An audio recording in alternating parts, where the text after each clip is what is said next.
EV, we need to change that to joules first. 4,000 EV times the electron charge, 19, times 10 to the minus 19 coulombs will give us this value in joules, which is 6 by 10 to the minus 16. 10 to the minus 16 joules. And remember that I want to get, there's my number in EV. I want to get a small number because joules is a much larger unit, of course. So I've done the right thing there. That's okay. I haven't, you see, if I divide, I'll get a really large number, and that's not what I want to do. Okay. Kinetic energy equals half the mass times the velocity squared. I know what the kinetic energy is because I've just found that. So we're left with 6.4 by 10 to the minus 16 joules equals 1/2 of the mass of the electron, which is 9.11 10 to the minus 31 kilograms times V squared. And we can rearrange for V squared, or V equals the square root of 2K on M, is that right? 2 times 6.4 by 10 to the minus 16 divided by the mass, 9.11 by 10 to the minus 31.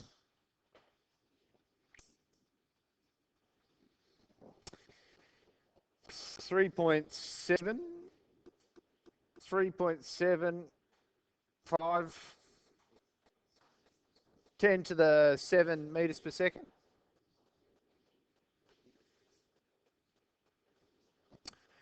That's a reasonable. If you get a number over 10 to the 8, if that was up around 10 to the 8, you'd be concerned something's wrong. You can't get electrons to go. Well, you can get electrons to go that fast, but it's unlikely in this situation.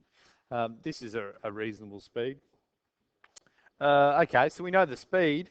How do we know how long it takes to get across here?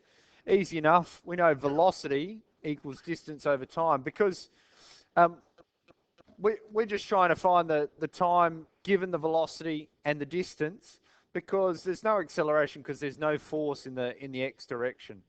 So time equals distance over velocity, which is equal to 20 centimeters is the distance, 0.2 meters, divided by 3.75 by 10 to the 7 meters per second. And we get 5.34. 33 by 10 to the minus 9 seconds. Okay, that's really quick. It's going to be really quick. It's going to travel through here horizontally very quickly. Okay.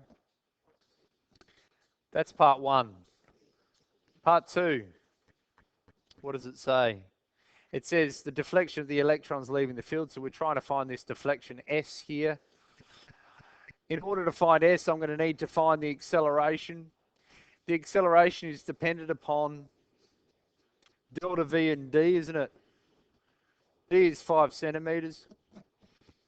Delta V is 4,000 volts, the potential difference. E equals delta V on D, which equals 4,000 divided by 0.05 equals, I think it was 20,000, wasn't it? Yes. 20,000 volts per meter. A equals EQ on M.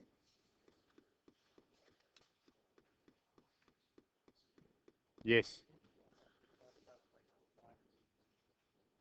Oh, is it? What is it? 2 times 10 to the... Oh, it's 1,000, is it? Oh, I've made a mistake here, sorry. I'll just delete that. That's a 1.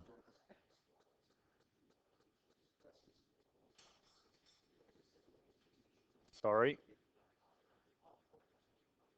What was the 4,000 for? Oh, that's the kinetic energy. Yep. Okay.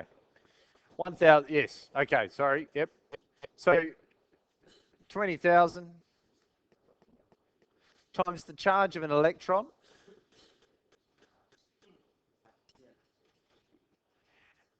divided by the mass of the electron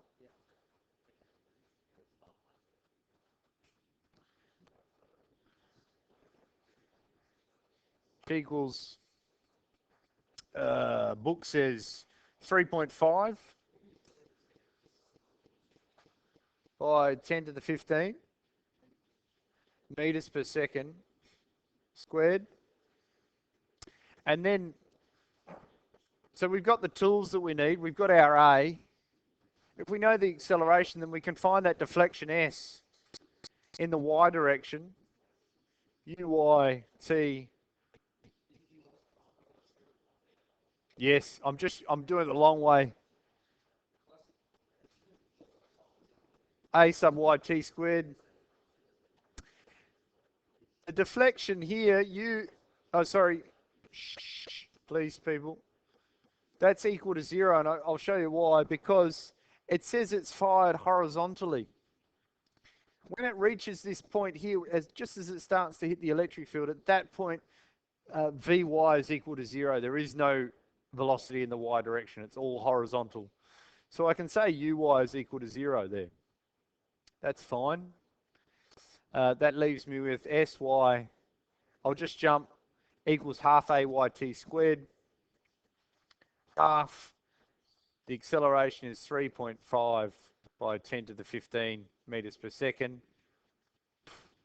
T, how much time did it take to 5.33 by 10 to the minus 9 seconds? Classic mistake coming up.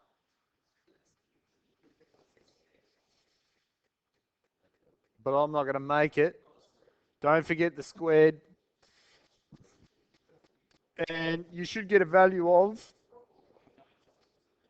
4.97 by 10 to the minus 2 meters, which is approximately 5 centimeters. And well, they say that the plates are 5 centimeters apart. If they are 5 centimeters apart, they would be exactly 5 centimeters apart. And we've calculated the deflection. So this diagram essentially is slightly incorrect in that it would enter against the plate and it would leave against the plate. But that's okay.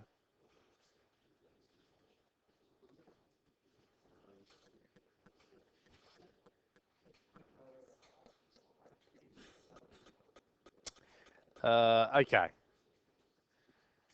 Any questions there about that before we